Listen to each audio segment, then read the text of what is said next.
বন্ধুরা, মেধাবিকাশ learning point থেকে basic গ্রামারের নতুন একটি ক্লাসে সবাইকে স্বাগত। বন্ধুরা, যারা প্রথম থেকে পঞ্চম শ্রেণীতে অধ্যয়নরত আছো তাদের জন্য আজকের এই ক্লাসটি গুরুত্বপূর্ণ হতে চলেছে। শিক্ষার্থী বন্ধুরা, আজকে আমরা বেসিক গ্রামারের যে বিষয়টি নিয়ে আলোচনা করব সেটি হচ্ছে সিলেবল। শুরুতেই শিখব সিলেবল কাকে বলে। শব্দের যতটুকু অংশ একবারে উচ্চারণ করা যায় তাকে সিলেবল বলে। বন্ধুরা, আমরা সিলেবল কেন শিখব? মূলত ইংরেজি যে বড় ওয়ার্ডগুলো আছে সেগুলোর উচ্চারণ শেখার জন্য সিলেবল আমাদেরকে জানতে হবে।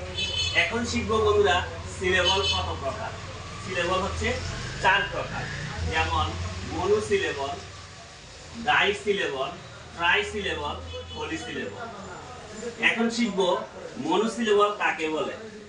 যে ওয়ার্ড একবারে উচ্চারণ করা যায় তাকে মনোসিলেবল বলে, যেমন বুক, ফ্যান, ক্যাট ইত্যাদি। যে ওয়ার্ডটি ইংরেজি যে শব্দটি দুইবারে উচ্চারণ করা যায় তাকে ডাইসিলেবল বলে, যেমন paper, father, water. Paper, father, water.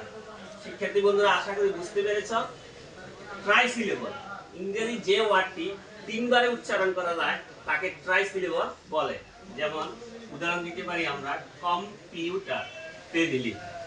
সবশেষে রয়েছে পলিসিলেবল, ইংরেজি যে ওয়ার্ডটি 3 এর অধিকবারে উচ্চারণ করা হয় তাকে পলিসিলেবল বলে, যেমন ইউনিভার্সিটি, ইউনিভার্সিটি, এক্সামিনেশন।